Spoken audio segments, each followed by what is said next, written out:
My name is Steve from Flipping the Nerd, and this is my top 10 favorite dogs in television and movies. Dogs are awesome. That's all I need to say about it. Dogs, they're often better than people, in my opinion, and I usually care about the fate of the dog in a movie more than I do the people in the movie, and that's saying something because they are just the best. So I couldn't wait to do a top 10 favorite list for dogs in movie and television, and I hope you come along for the ride. First, a few honorable mentions. The first one is Vincent from the TV show Lost. Vincent is not a major character in the show, but definitely one of my favorite survivors in the Lost universe.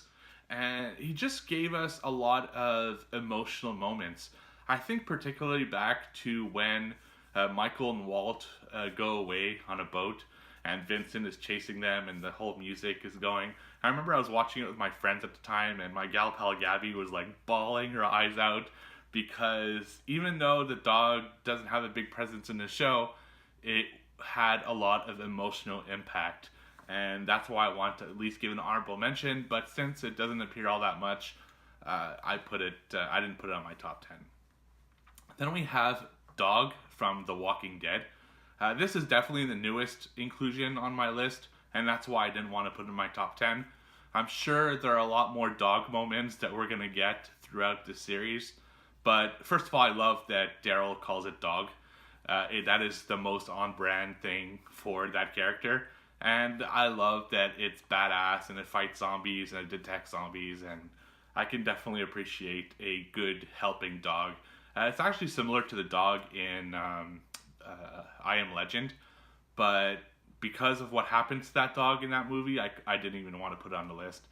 I can't. When a dog does not survive a movie, I'm just not going to watch it anymore because, yeah, awful. Then we have Scooby-Doo from Scooby-Doo. I was never a big fan of Scooby-Doo, surprisingly, being a kid who liked horror, but I did always appreciate the character of Scooby-Doo. I think it's a cool character. He has a great relationship with Shaggy, and he has a lot of funny moments. I often felt that he was kind of like the brain for Shaggy, so I had to at least give him a mention, but because I never was really into the show and definitely not into the movies, I couldn't put it on the list. Then we have Dante from Coco. Coco being an animated Disney film. Fantastic movie, by the way. You need to check that one out. Dante follows Coco into the kind of like death world that they go into, and he has a lot of cool moments. He's very funny, very energetic dog. Not the brightest dog, which is kind of really plays into this awesome character, and I just really enjoyed his performance. And people think he's like a spirit animal. It's this whole thing, and it's just awesome. So check out Coco if you haven't. And finally, we have Ren from Ren and Stimpy.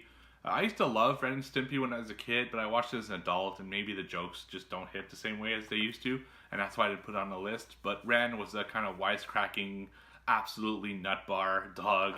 Again, Stimpy's kind of stupid, all over the place.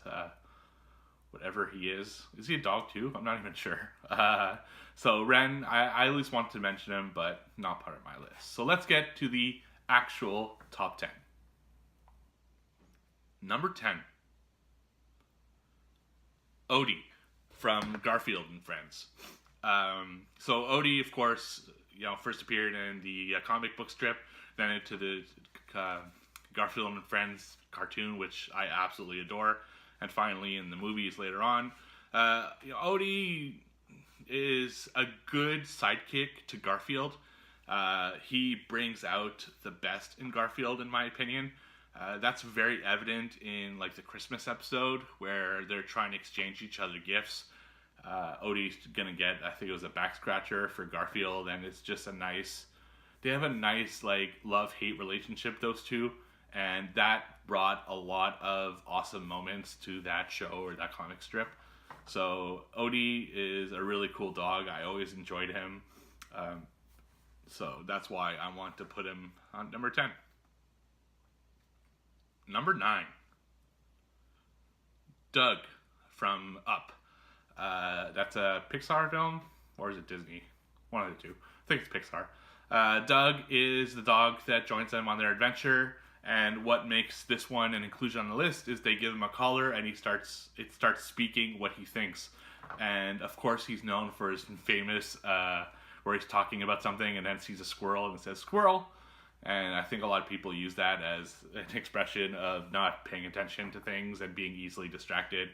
Doug has a lot of great, funny moments in that movie, and I just really enjoyed watching him going through this adventure in this very amazing but man, tough to watch film. So yeah, Doug, I want to put on the list. Number 8, Rimshot from Ernest Goes to Jail and Ernest Scares Stupid. Rimshot is a good sidekick to the Ernest character. It's like Ernest really attaches himself to this dog, and the dog gets him out of trouble often. He's a great helper for Ernest, and I just really like their relationship.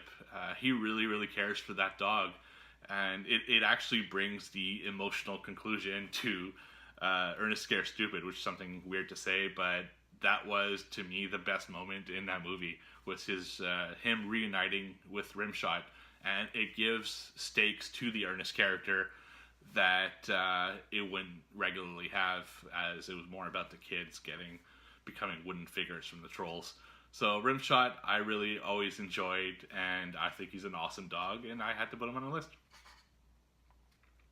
Number 7, Brian from Family Guy. I was a huge Family Guy fan in like college to kind of early adulthood, and Brian is a character that I always enjoyed. Now I've kind of fallen off the Family Guy train a little bit in the last few years, but I did always enjoy Brian-centric episodes. In particular, when Brian and Stewie go away, like Road to Rhode Island and those episodes, I always thought he was a great character. First, to kind of bring Peter, like I loved his relationship with Peter, and I loved his relationship with Stewie. His relationship with Lois was creepy, but his kind of being the intelligent counterpoint to Stewie and the Peter, what the hell are you doing character for his master Peter. I just always liked Brian, and I think he has a good arc. I do find it creepy that he sleeps around with like actual women, not other dogs, which is a whole thing. But I know one of my friends, Rich, mentioned that, and the more I think about it, the more he's right. It's really creepy. Anyway, Brian's still a great character and deserved inclusion on the list. Number 6, Frankenweenie from Frankenweenie. Frankenweenie is all about this dog being revived and kind of being a little bit of a Frankenstein's monster, and I always liked the relationship between Frankenweenie and I forget the guy's name. Sorry, it's been a while since I've seen the movie, but I think it has a cool story. I really enjoyed that character's kind of arc throughout the film and how he makes the whole story kind of progress, and the consequences of bringing back even a dog. And it was an actual really good movie and something I would recommend. So, and I like kind of the horror aspect to it, to the Frankenstein and the monster versus the Bride of Frankenstein later, and it's just it's cool. So I definitely had to put Frankenweenie on the list. Number 5, Zero from Nightmare Before Christmas. Now, Zero doesn't have a lot of cool moments, but I'm such a big Nightmare Before Christmas fan, and I have a lot of Zero merchandise that I want to include him on the list. I wasn't even sure if I'd include him or not, because he's a ghost, and but I really like Zero. He looks so damn cool, and it is cool to see him in the movie alongside Jack Skellington, but he doesn't have a ton of great moments. He's just really high on the list because these are my top 10 favorite, and Zero is one of my top 5 favorite. I love seeing him. He looks really cool. I love his merch. And that's basically why I put him on. I mean, I don't have a great reason, which is kind of weird and bad to say, but that's the truth. It's my top 10 favorite, not the top 5, not the top 10 best. And that's what I always say. It's about how I feel about these dogs and not about how I think everyone would feel about these dogs. So putting zero on my list at number 5, so deal with it. Number 4, Verdell from As Good as It Gets. I love the character, the relationship between Verdell, the dog, and Jack Nicholson's character in As Good as It Gets. I think that relationship is the best part about that movie. Jack Nicholson plays this really kind of grumpy old man with all these eccentricities that just he can't shake. And what ultimately brings him out of it is 3 things: his neighbor, the girl he falls for, and the dog. And it's the dog that I find the best moment, how he bonds with this dog through circumstances of being forced to kind of babysit the dog. And I love this dog, the way that they shot the dog versus Jack Nicholson's character. It's such a cool story between a man and a dog. I really can't say enough good things about it. If you haven't seen As Good as It Gets, it's one of the all-time classics. And just to see Verdell and Jack Nicholson's character kind of going at it and falling for each other is a great moment and a great film. Number 3, Tinkles from Hotel Transylvania 3. I saw Hotel Transylvania 3 in the theater when it came out last year, and when I made this list, Tinkles wasn't even on it, and I watched Hotel Transylvania 3 like a week and a half ago, and I can't believe how amazing this dog is. He plays the pet to the kid in the movie, and he sneaks him on board of the vacation ship, and he kind of dresses him up as a human, and there are a lot of great funny moments. He has amazing expressions and looks and moments in the movie. I really, really fell in love with this dog, even though it's a fictional dog. I just really enjoyed every moment that he's in. You know, every time Tinkles gets on screen, I'm really happy about it. It wasn't my favorite of the Hotel Transylvanias, to be sure, but everything that has Tinkles in it makes that movie worth watching. Absolutely amazing dog, and went from not being on the list to number 3. So there you go.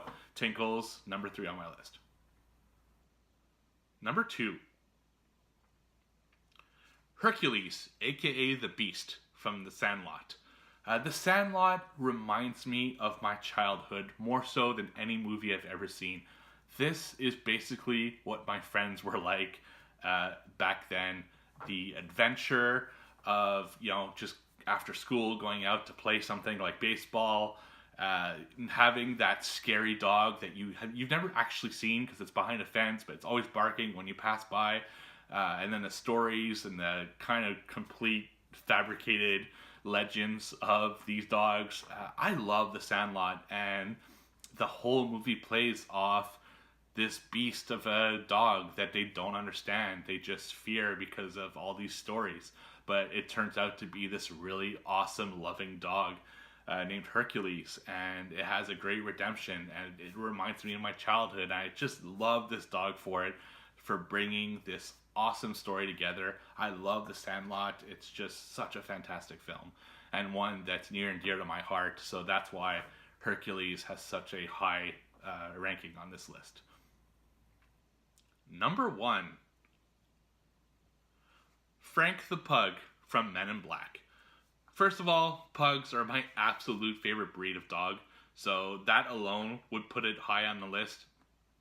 My parents owned a pug that passed away last year, unfortunately, but lived a really way longer than she should have. And I say that because she was way above her life expectancy. But such amazing dogs, pugs, and I just had to get out of that way. But I really like Frank. He's funny, he's vulgar, he's got great moments. When he's singing Who Let the Dogs Out in the Car, it's a great friggin' moment. I love the interaction between him and Will Smith's character. I love that in Men in Black 2, he's become a Men in Black, and he wants to be a partner, and it's just Oh my god, I absolutely love Frank the Pug. I've like I'm at my desk at work. I like to keep a super clean desk. Like nothing has to be on my desk because it just drives me nuts. But the one thing I do have is a Frank the Pug bobblehead staring right at me all day. That's how much I love Frank the Pug. Amazing character, amazing dog. I'd watch a whole Men in Black. Honestly, after Men in Black International, which does look really cool, I just want Frank the Pug, the movie. That's it. That's what I want. Sony, make it happen. So that's my top 10. Let me know which dogs did I leave away from this list that you think should be included. What do you think of my list? I'd love to know. I'd love to discuss dogs any day of the week. So definitely let me know what you think. Next week, it's going to be the top 10 Stephen King movie adaptations for the release of the Pet Sematary remake. So check it out. And don't forget to check out the other videos on the channel. Don't forget to like, comment, and subscribe. And I'll see you all on the flip